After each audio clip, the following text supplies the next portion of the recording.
और तमाम लोग जो यहाँ पे आए हैं, सबका बहुत बहुत शुक्रिया। आज जिस तरीके से प्रोग्राम होने चाहिए, जिस तरीके से खुशी के माहौल में प्रोग्राम होते हैं, सीएम साहब का स्वागत किया जाता है ढोल नगाड़ों से, हार से, लेकिन सीएम साहब ने इस चीज से पहले ही मना कर दिया कि हम उनके दुख में शामिल होने जा रहे हैं। वो लोग परेशान हैं, दुखी हैं, तो ये सारी चीजें नहीं होनी चाहिए। आप देखिए जैसे सीएम साहब आए, हम हाल माला लेके, हमारे जज्बात हैं लोगों के, जैसे कि उन्होंने इस चीज के लिए मना कर दिया, लेकिन हम एक वादा जरूर चाहेंगे सीएम साहब से कि वो एक मौका भी जरूर दें जब वो एक खुशी का पल आए और हम सभी ढोल नगाड़े के साथ सीएम साहब का स्वागत करें। क्या आप सभी लोग चाहते हैं कि सीएम साहब उस मौके पे जरूर हमारे साथ आए? आप चाहते हैं? अगर आप चाहते हैं तो हम खड़ा करके जरूर जवाब दीजिएगा। बहुत बहुत शुक्रिया। सीएम साहब, ये बनी कॉन्स्टिट्यूंसी का वो इलाका है जो हमेशा पिछड़ा रहा। इनकी हमेशा शिकायत रही इस एरिया की कि बनी ने हमें इग्नोर किया, और जायज रही, कोई झूठी शिकायत नहीं रही इन लोगों की। हमेशा शिकायत जम्मू की कश्मीर के साथ, कश्मीर की जम्मू के साथ, लेकिन अपनी ही कॉन्स्टिट्यूंसी के लोगों की शिकायत अपनी ही कॉन्स्टिट्यूंसी के साथ रही। ये लोग हमेशा इग्नोर रहे, और जितने लोग यहाँ पे हैं, मैं यकीन से बोल सकता हूँ कि 98% लोग ऐसे होंगे जिन्होंने आज तक बनी नहीं गए होंगे, बनी का रुख नहीं किया होगा, लेकिन बनी के साथ जुड़े हुए जाए। बनी उनको पहुंचने के लिए 2 दिन लग जाते हैं, लेकिन बिलावर जाने के लिए 2 घंटे या 4 घंटे का सफर है, लेकिन बनी के साथ जुड़े हैं। वो एक तरीके से ये अपनी सजा समझते हैं, ये चाहते हैं कि हमें किसी तरीके से अलग कॉन्स्टिट्यूंसी बनाई जाए, हमें अलग किया जाए, ताकि हमारा भी कोई नेता इस इलाके से चुना जाए और वो यहाँ की आवाज रखी जाए। लेकिन अगर इन्होंने मेरे पे यकीन किया है, तो मैंने इलेक्शन के टाइम इनसे वादा किया था कि जब हम जीतेंगे तो जो आपके इलाके इग्नोर है, सबसे पहले इंपॉर्टेंस इनको दी जाएगी, और शायद कहीं ना कहीं मैं उन बातों को पूरा करने की कोशिश कर रहा हूं जो इन्होंने वोटिंग के जरिए मुझे एक उम्मीद दी।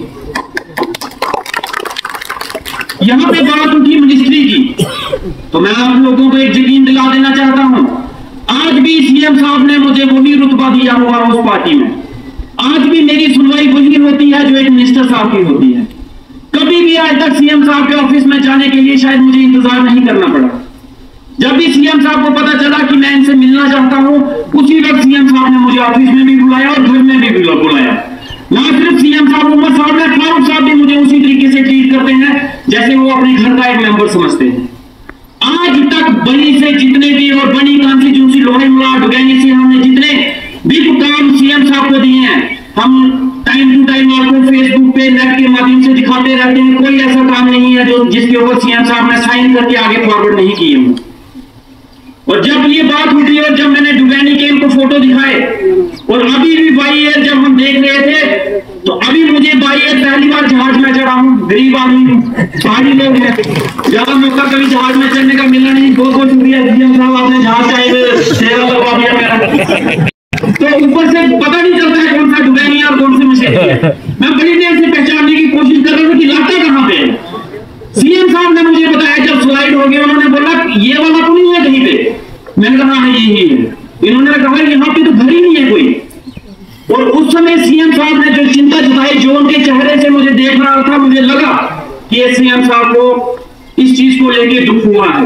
सीएम साहब खुद चिंतित थी ये देख के कि वो मुझे पूछ रहे थे, हैरान हो गए कि यहाँ पे घर कहाँ पे है, यहाँ पे तो कोई बस्ती ही नहीं है। मैं यकीन दिलाना चाहता हूँ आप लोगों को, इस एरिया के लिए नहीं, पूरी बनी कॉन्स्टिट्यूंसी के लिए सीएम साहब फर्स्ट प्रायोरिटी में पूरे जम्मू कश्मीर को रखते हैं। आपको कभी इग्नोर नहीं किया जाए।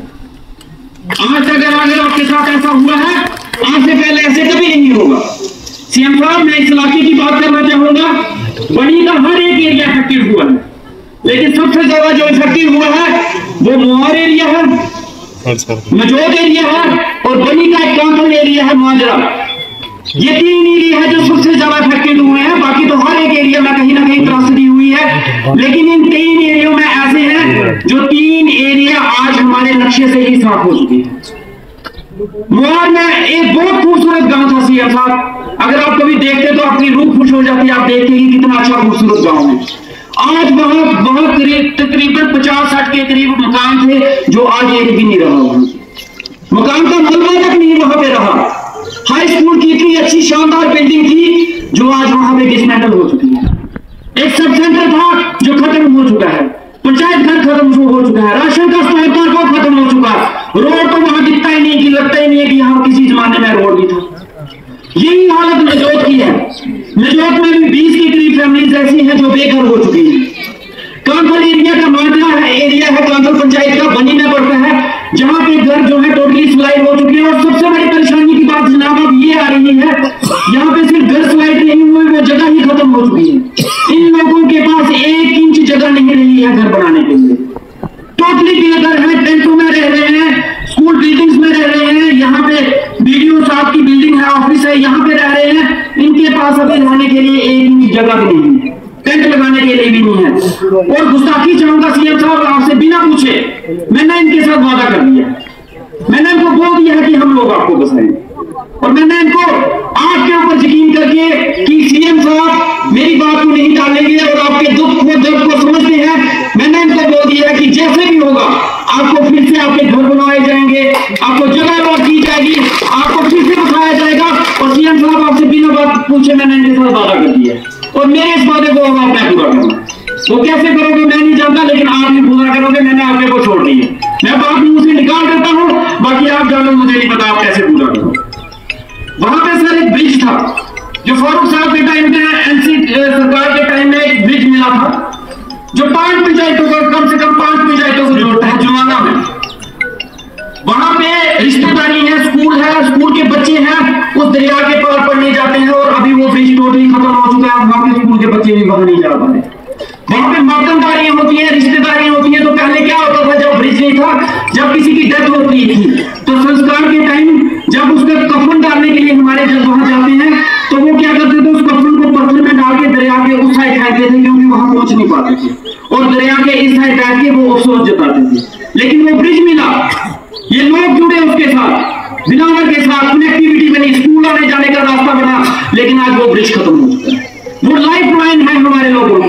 मैं चाहता हूं कि सर उसके ऊपर जल्दी से जल्दी कार्रवाई करके यहाँ पे एक ब्रिज दिया जाए। एक रोड है सर नजोत एरिया का, जो मैंने आपको बोला कि बहुत इफेक्टेड है, जो एरिया खत्म हो चुका है, वो पिछले 3 महीनों से बंद पड़ा है। वहां पे ब्रिज चला गया, टोटली स्लाइड हो गई है, लेकिन अभी तक वहां पे कोई काम नहीं हो रहा है। गोटू फ्लाल का नजोत का रोड जो है वो वहां पे आज तक खुल नहीं पाया है, और हाल ही में वहां पे प्रेग्नेंट लेडीज को पालकी में उठा के वहां से लेके जाना पड़ता है। स्कूल के बच्चों को बड़ी ज्यादा मुसीबत आ रही है। और फिर आपके माध्यम से मैं स्कूल एजुकेशन के डिपार्टमेंट के जो लोग आए हैं, मैं उनको एक चीज बता देना चाहता हूँ। एक स्कूल था जिसके लिए मैंने असेंबली में बात की थी, जो सीएम साहब के एनसी सरकार के टाइम में दिया हुआ हाई स्कूल लोहाई, लोहाई की बात कर लेते हैं, सुद्रोता की भी करेंगे। तो वहां पे स्कूलों की डिमांड हुई, जो मैंने एक लड़की की बात की थी जिन्होंने स्कूल के लिए पीएम साहब से बात की थी, और वो आपकी मेहरबानी से, मैडम स्कीना जी की मेहरबानी से उसके लिए पैसा भी सेंक्शन हुआ है 45 लाख के करीब, लेकिन अभी तक उसका टेंडर नहीं हो पा रहा है। और उस वहां आने के लिए फारूक साहब बहुत एक्साइटेड है कि मैं वहां पे जाना चाहता हूं। तो मैं आपके माध्यम से एजुकेशन डिपार्टमेंट को बोलना चाहता हूं कि उसका जल्दी से जल्दी काम लगाया जाए, ताकि वहां पे हमारे फारूक साहब, मैडम स्कीना जी वहां पे मौके पे आगे लोगों से इंटरेक्शन कर सके। सदरता हाई स्कूल है सर, नाम का हाई स्कूल है, वहां पे आज तक ना हेडमास्टर है ना तो हाई स्कूल की पोस्टिंग। वो एक तरह से एक हैंडीकैप स्कूल पर हैंगिंग स्कूल बना के रखा हुआ वहां पे, और वो उस स्कूल का, उस एरिया का एक ही हाई स्कूल है, और वहां के लिए बहुत वादे हुए कि इसको हाई सेकेंडरी बनाया जाएगा। हाई सेकेंडरी के देने के नाम पे उनसे वोट भी दिए गए, लेकिन जब वो हाई सेकेंडरी कहीं और शिफ्ट कर दी, जहां भी की बड़े अच्छी है, यहाँ भी ये सामने बढ़ रही है, हमें उससे तकलीफ नहीं है, लेकिन लोगों की गुजारिश है कि वहां पे भी हमें एक हाई सेकेंडरी दी जाए। इसके साथ साथ सर यहाँ पे जहां पे जमीन ही नहीं रही, वहां फसल की क्या बात कर सकते, नहीं फसल होगी, वहां है ही कुछ नहीं।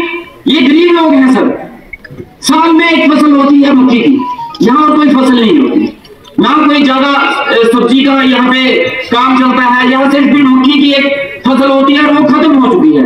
इन्होंने अपनी खेती बाड़ी के लिए लोन ले लिए होते हैं केसीसी, अब इनको टेंशन पड़ गई है कि वो लोन खत्म कैसे होगा। अब ये दिन रात उस परेशानी में है। मैं नहीं चाहता सीएम साहब कि आपकी सरकार के अंदर हमारे रहते हुए जो कभी हमें सुनने को मिलता है कि किसान लोन नहीं चुका पाए तो वो आत्महत्या करने शुरू हो गए। मैं नहीं चाहता ऐसा वास्तव हमें कभी देखने को मिले। मैं चाहूंगा उस लोगों को भी इनको थोड़ी सी रियायत दी जाए जब वो लोन इनका माफ किया जाए, क्योंकि बहुत दिक्कत है। मुझे नहीं समझ आती कि ये लोग लोन कैसे चुकाएंगे।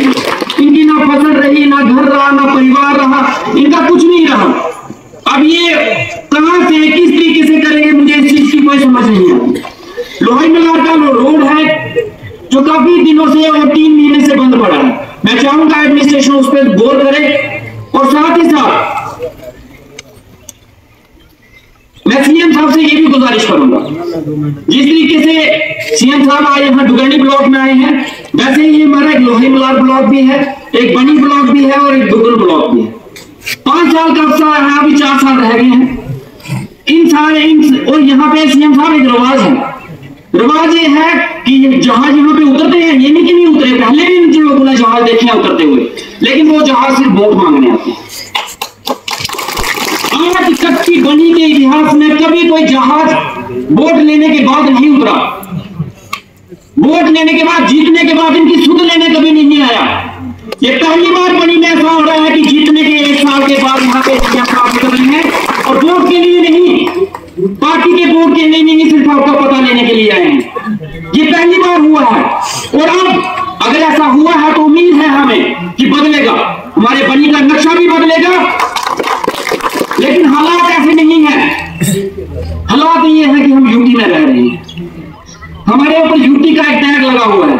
अगर यही समय सीएम साहब होते और स्टेट होती तो सोचिए क्या हाल होता। लेकिन मैं सीएम साहब, आपकी सब्र को हमने बहुत देखा, जिस सब्र से आप चल रहे हैं, लेकिन आपकी सब्र और शराफत को शायद लोग समझने की कोशिश नहीं कर रहे। और मैं चाहूंगा इन लोगों के दिलों में भी है कि हमें स्टेट मिले। हम सभी चाहते हैं, पूरे जम्मू कश्मीर के लोग चाहते हैं कि हमें स्टेट मिले। और सीएम साहब, अब शायद वक्त आ गया है, हम सिर्फ आपके इशारे के चाहते हैं। हम चाहते हैं कि अगर उसके स्टेट के लिए अगर हमें सड़कों पे उतरना पड़े तो सीएम साहब अपने आप को कभी अकेला मत समझिएगा। हम सभी लोग आपके साथ हैं, हम सभी लोग आपके साथ कंधे से कंधे मिला के, शर्म शर्म कदम से कदम मिला के रात दिन चलेंगे स्टेट के लिए। लेकिन बस एक बार आप बोलिए सही, हम आपके साथ उसी वक्त खड़े हो जाएंगे।